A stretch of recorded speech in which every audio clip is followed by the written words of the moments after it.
빌라도는 유대인들의 종교적 그런 감정 문제로 예수님이 억울한 누명을 쓰고 오셨다는 것을 알고 있었죠.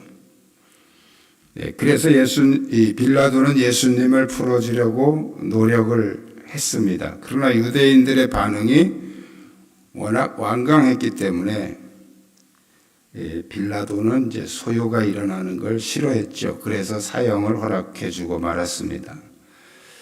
오늘 본문은 법 절차 과정에서 빌라도가 예수님을 신문하는 내용인데요.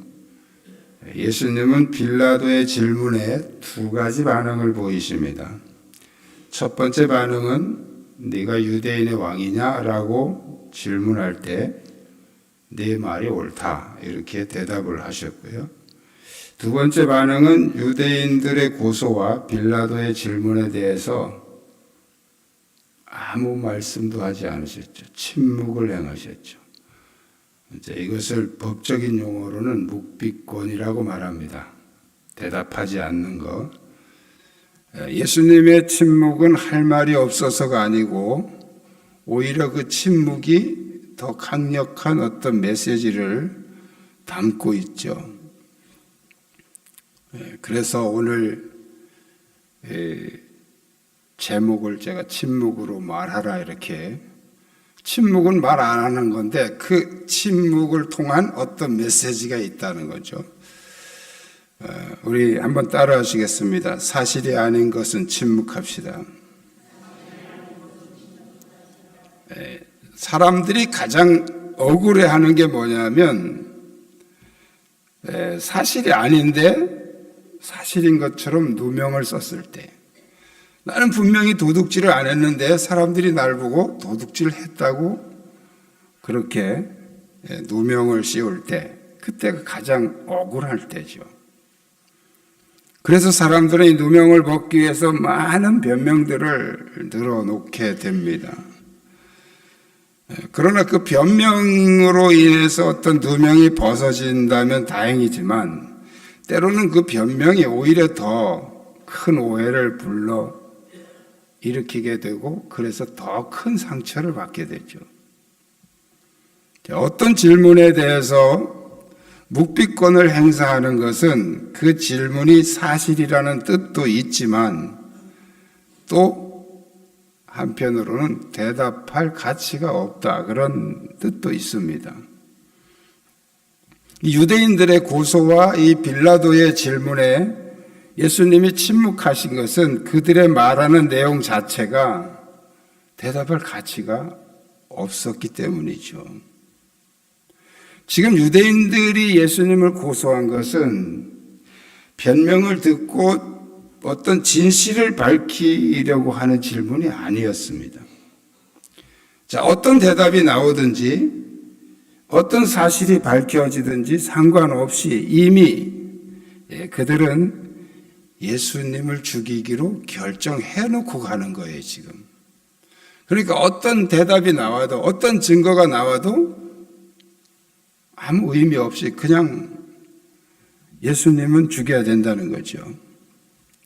그래서 그들이 빌라도에게 끌고 온 것은 어떤 법적인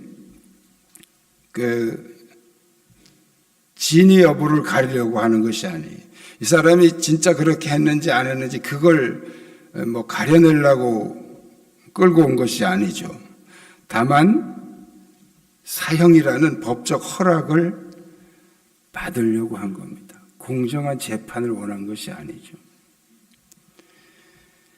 사실이 아닌 것을 사실처럼 누명을 씌울 때 또 어떤 대답을 하더라도 자기들이 계획한 대로 진행할 것이 뻔했기 때문에 예수님은 그것을 다 하셨고 그래서 대답할 가치가 없는 거죠. 어차피 내가 어떤 대답을 해도 이들은 나를 죽이려고 이미 결정해놓고 가는 것이니까요. 우리가 신앙생활 할 때도 억울한 말을 들을 때가 있습니다. 그래서 우리는 흥분하기 쉽죠. 그런데 그럴 때 우리는 흥분하지 말고 침묵하십시오. 침묵은 가장 강력한 언어입니다. 침묵할 수 있다면 그것은 여러 마디로 변명하는 것보다 훨씬 더 강력한 호소가 될 것입니다. 두 번째로 따라하시겠습니다. 모두가 알고 있는 것은 침묵합시다. 예수님에게 혐의가 없다는 것은 대부분 사람들이 다 알고 있는 사실이었어요. 예수님을 죽이려고 공모하는 이 유대인들, 이 제사장과 장로들도 이미 알고 있어요, 그들이. 예수가 근본적으로 잘못되었다면 자기들이 죽이려고 노력하지 않아도 이미 백성들이 가만두지 않죠. 그들이 예수를 죽이려고 한 것은 예수가 잘못되었기 때문이 아니라 자기들의 감정에 손상을 입혔기 때문입니다. 예수님의 그 말씀 하나하나는 거의 다 그들에게는 참 기분 나쁜 소리였어요. 안식일을 지켜야 된다 그러는데 예수님은 오히려 안식일에 양이나 소가 구덩이에 빠졌으면 안 건져내냐? 그러면서 계속 자기 할 일을 하십니다. 이게 하는 것마다 다 자기들에게 거슬렸죠. 감정이 상한 거예요. 예수님이 잘못이 없다는 것은 백성들도 알고 죽이려고 하는 사람들도 알고 심지어는 빌라도까지도 알고 있었어요. 그래서 누가복음에 보면 빌라도가 예수님을 놓아주려고 부단히 노력하는 그런 기록이 있습니다. 누가복음 23장 4절에 내가 보니 이 사람에게는 죄가 없도다. 이 빌라도가 한 말이에요.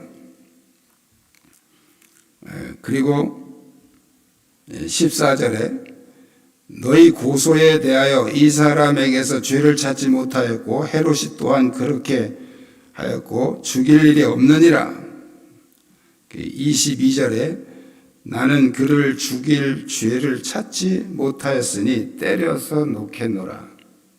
그러니까 이 빌라도는 지금 예수가 아무 잘못이 없는데 자꾸 와서 이렇게 소리를 지르니까 계속해서 예수님을 위해서 변명을 해줍니다. 이 사람 죽일 죄가 없다. 아무리 찾아봐도 죽일 만한 죄를 못 찾겠다. 그냥 내가 좀 매질해서 놔주겠다. 그러면서 계속 예수님을 놔주려고 풀어주려고 노력을 합니다. 자, 그만큼 예수님이 아무 혐의가 없다는 것은 모두가 알고 있는 사실이었습니다. 이 모두가 알고 있는 사실에 대해서 변명을 하면 더 초라해지죠. 모두가 알고 있는 것은 조용히 침묵하면 혹시 일부 오해하고 있던 사람도 오해가 풀리게 되는 것이죠. 그런데 그것을 막 변명하려고 애를 쓰고 노력을 하게 되면 오히려 더 오해가 생길 수도 있습니다. 그리고 의심을 받게 되죠. 모두가 알고 있는 것에 대해서는 약간의 오해가 생기더라도 가만히 침묵하는 것이 가장 효과적입니다. 세 번째는 따라하시겠습니다. 하나님의 뜻을 이루기 위해 침묵합시다. 예수님이 침묵하신 가장 큰 이유예요. 바로 하나님의 뜻을 이루기 위한 것이었다는 거예요. 예수님의 모든 행동은 말씀을 성취하기 위한 그런 움직임이셨죠. 엉터리 누명을 씌워도 침묵하신 그 가장 큰 이유는 바로 하나님의 말씀을 성취하기 위한 것이었다는 거예요. 이사야서 53장 7절에 이렇게 말씀하고 있습니다. 그가 곤욕을 당하여 괴로울 때에도 그 입을 열지 아니하였으며 마치 도수장으로 끌려가는 어린 양과 털 깎는 자 앞에서 잠잠한 양같이 그 입을 열지 아니하였도다. 예수님에 대한 예언이죠. 예수님은 이 예언을 이루시기 위해서 침묵하셨다는 거예요. 예수님이 애써 변명하고 여기서 빠져나가면 누가 십자가를 집니까? 누가 인류를 구원합니까? 그래서 예수님이 이걸 아셨기 때문에 오히려 제자들을 책망하시면서 지금 능력이 없어서 십자가에 끌려가시는 게 아니고 하나님의 뜻을 위해서 십자가를 지셨다는 거예요. 힘이 없어서 끌려가면 비참한 것이지만 예수님은 충분히 12형도 더 되는 천군 천사를 불러서 지금 예수님을 공격하는 그 세력들 말 한마디로도 해결할 수 있는 그런 능력을 가지신 분이지만 그렇게 하면 하나님의 뜻을 이룰 수 없기 때문에 예수님은 침묵하신 것입니다. 바로 인류 구원이라는 이 거대한 하나님의 뜻을 이루기 위해서 예수님은 그들의 그 엉터리 같은 누명에도 침묵하셨습니다. 사실 누명이 아니면 예수님은 돌아가실 이유가 없어요. 누명을 씌웠으니까 예수님이 돌아가신 거죠. 그런데 예수님은 그걸 아셨던 거죠. 너희들이 그렇게 하지 않으면 내가 십자가를 질 수 없다는 것을 예수님은 아셨던 거예요.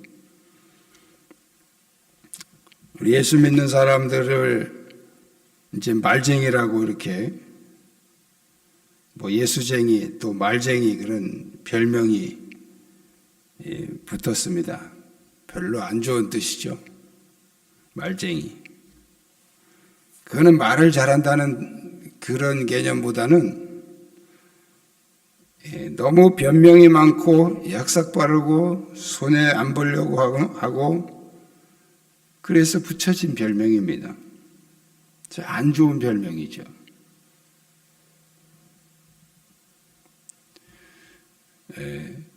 의외로 예수 믿는 사람들이 막 그 손에 안 보려고 하고 누구에게 앉으려고 하고 이런 게 강합니다.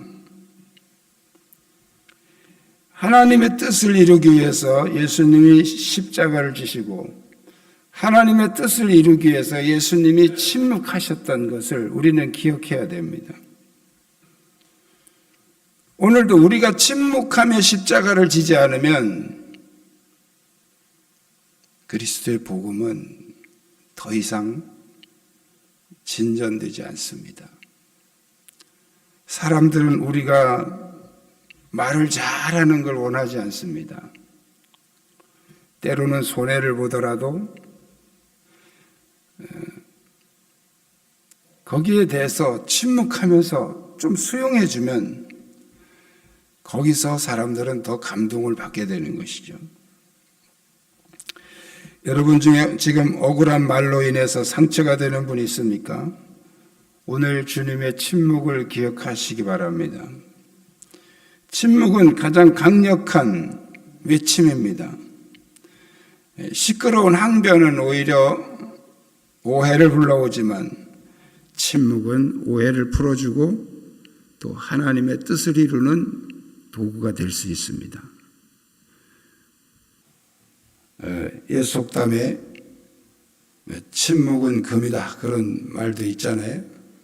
그만큼 이 침묵이 우리에게 주는 유익이 또 있다는 거죠. 우리가 말끝마다 다 변명하는 것보다 오히려 때로는 침묵을 통해서 예수님의 모습을 보여줄 수 있기를 주님의 이름으로 축복합니다. 기도하시겠습니다.